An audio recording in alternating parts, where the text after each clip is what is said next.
भक्त और ईश्वरवादी दार्शनिक ईश्वर को सर्वशक्तिमान, सर्वज्ञ, सर्वव्यापक, नित्य अथवा शाश्वत, असीम, प्रेममय, अत्यंत दयालु तथा सभी दृष्टियों से पूर्ण मानते हैं।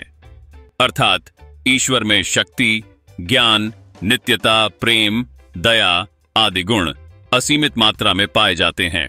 इन्हें अध्ययन की सुविधा की दृष्टि से दो वर्गों में विभाजित किया जा सकता है: तत्व मीमांसीय गुण और नैतिक गुण। सर्वशक्तिमत्ता, सर्वज्ञता, सर्वव्यापकता, अपरिमितता, नित्यता आदि गुण तत्व मीमांसीय गुण हैं और पूर्ण शुभत्व, असीमित प्रेम, अत्यधिक दयालुता, करुणाशीलता, नीतिपूर्ण आदि गुणों को नैतिक गुण कहा जाता है।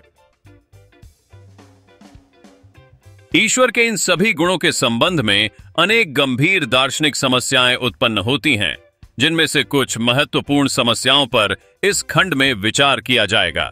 मनुष्य प्राचीन काल से ही अपने उपास्य देवताओं को सर्वशक्तिमान मानता रहा है और उनकी इसी शक्ति के भय के कारण वह उसकी पूजा करता रहा है। धीरे धीरे कालांतर में जब बहुदेववाद के स्थान पर एकेश्वरवाद का विकास हुआ तो मनुष्य एक ही ईश्वर को सर्वशक्तिमान समझने लगा। जो ईश्वरवादी एक ही ईश्वर की सत्ता में विश्वास करते हैं, वे उसे अनिवार्यतः सर्वशक्तिमान भी मानते हैं। ईश्वर को सर्वशक्तिमान कहने का अर्थ यह है कि उसमें असीम शक्ति है और इसी कारण संपूर्ण ब्रह्मांड पर उसका पूर्ण नियंत्रण है। ईश्वर अपनी इच्छानुसार सब कुछ कर सकता है। ऐसा कोई कार्य नहीं है जिसे करना उसके लिए असंभव हो। वही प्रकृति के समस्त नियमों को बनाने वाला सृष्टा है, अतः वह अपनी इच्छानुसार इन नियमों का उल्लंघन भी कर सकता है। इस प्रकार अपनी असीम शक्ति के कारण ईश्वर के लिए सब कुछ करना संभव है। ईश्वर के संबंध में अपनी इसी मान्यता के कारण भक्त उसकी पूजा या उपासना करता है और अपने आप को उस पर पूर्णतः निर्भर मानता है। मनुष्य की ईश्वर में श्रद्धा और उसकी उपासना की प्रेरणा इसी से है। उसका दृढ़ विश्वास है कि जो कार्य वह स्वयं नहीं कर सकता, ईश्वर सर्वशक्तिमान होने के कारण वह कार्य उसके लिए अवश्य कर सकता है। ईश्वर उपासकों के जीवन में प्रार्थना की जो महत्वपूर्ण भूमिका है, उसका आधार ईश्वर की सर्वशक्तिमत्ता से संबंधित उनका यही विश्वास है। इस विश्वास के अभाव में ईश्वर को सर्वोच्च सत्ता मानकर उसकी उपासना करना और उसके प्रति पूर्ण आत्मसमर्पण करना उनके लिए संभव नहीं होगा। इस प्रकार यह स्पष्ट है कि ईश्वर के भक्तों के लिए उसे सर्वशक्तिमान मानना अपरिहार्य है। इसी कारण सर्वशक्तिमत्ता को ईश्वर का बहुत महत्वपूर्ण तथा अनिवार्य गुण माना जाता है। परंतु ईश्वर की इस सर्वशक्तिमत्ता के संबंध में अनेक गंभीर दार्शनिक समस्याएं उत्पन्न होती हैं, जिन पर यहां संक्षेप में विचार करना आवश्यक है। यदि ईश्वर के सर्वशक्तिमान होने का अर्थ यह है कि उसके लिए कुछ भी करना असंभव नहीं है, तो हमारे समक्ष अनेक जटिल प्रश्न उपस्थित हो जाते हैं, जिनका कोई संतोषप्रद तथा युक्ति संगत उत्तर देना संभव प्रतीत नहीं होता। इनमें से कुछ प्रश्न निम्नलिखित हैं। क्या ईश्वर आत्महत्या कर सकता है? क्या ईश्वर झूठ को सत्य बना सकता है? क्या ईश्वर पाप कर सकता है? क्या ईश्वर इतना भारी पत्थर बना सकता है जिसे वह स्वयं न उठा सके? इस प्रकार के प्रश्नों को दार्शनिकों ने सर्वशक्तिमत्ता के विरोधाभास कहा है, जिनका तर्कसंगत समाधान असंभव है। उदाहरणार्थ, यदि ईश्वर आत्महत्या कर सकता है तो वह नित्य अथवा शाश्वत नहीं रह जाता, जैसा कि ईश्वरवादी दार्शनिक उसे मानते हैं। यदि वह आत्महत्या नहीं कर सकता तो उसे सर्वशक्तिमान नहीं माना जा सकता, क्योंकि कोई कार्य, आत्महत्या, ऐसा है जो उसके लिए करना असंभव है।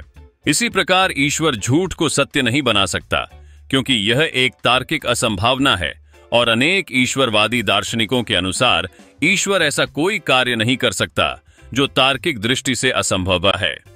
यदि यह माना जाए कि ईश्वर पाप कर सकता है तो उसकी नैतिक पूर्णता खंडित हो जाती है, किंतु यदि यह कहा जाए कि वह पाप नहीं कर सकता तो उसकी सर्वशक्तिमत्ता का अंत हो जाता है। ऊपर जिन चार विरोधाभासों का उल्लेख किया गया है, उनमें से अंतिम विरोधाभास के संबंध में हमारे समक्ष जो कठिनाई उपस्थित होती है वह विशुद्ध रूप से तार्किक है। इस विरोधाभास के दोनों ही विकल्प ईश्वर की सर्वशक्तिमत्ता का खंडन करते हैं।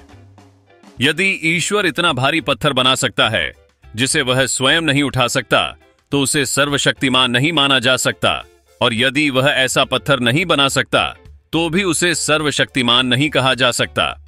इस प्रकार उपर्युक्त अंतिम प्रश्न के ये दोनों ही उत्तर ईश्वर की सर्वशक्तिमत्ता के विरुद्ध हैं। कुछ ईश्वरवादी दार्शनिकों ने ईश्वर की सर्वशक्तिमत्ता से संबंधित इन सभी विरोधाभासों के अनेक समाधान प्रस्तुत किए हैं, किंतु दोषपूर्ण होने के कारण ये सभी समाधान असंतोषप्रद हैं। उपर्युक्त विरोधाभासों के अतिरिक्त ईश्वर की सर्वशक्तिमत्ता मनुष्य के संकल्प स्वातंत्र्य का भी निषेध करती है, जिसे नैतिकता के लिए अनिवार्य माना जाता है। यदि ईश्वर सर्वशक्तिमान है तो इसका अर्थ यह है कि मनुष्य ऐसा कोई कर्म नहीं कर सकता जो ईश्वर की इच्छा के विरुद्ध हो। यदि मनुष्य ईश्वर की इच्छा के विरुद्ध कर्म कर सकता है तो निश्चय ही ईश्वर को सर्वशक्तिमान नहीं माना जा सकता। इससे यह स्पष्ट है कि ईश्वर की सर्वशक्तिमत्ता और मनुष्य के संकल्प स्वातंत्र्य में परस्पर विरोध है, जिसे तर्कसंगत रूप से समाप्त नहीं किया जा सकता। इन दोनों में विद्यमान इस विरोध की चिंता किए बिना ईश्वरवादी दार्शनिक ईश्वर को सर्वशक्तिमान मानने के साथ साथ मनुष्य के संकल्प स्वातंत्र्य को भी स्वीकार करते हैं। इस प्रकार उपर्युक्त विवेचन से यह स्पष्ट है कि ईश्वर की सर्वशक्तिमत्ता के फलस्वरूप ऐसी अनेक जटिल दार्शनिक समस्याएं उत्पन्न होती हैं जिनका तर्कसंगत और संतोषप्रद समाधान संभव नहीं।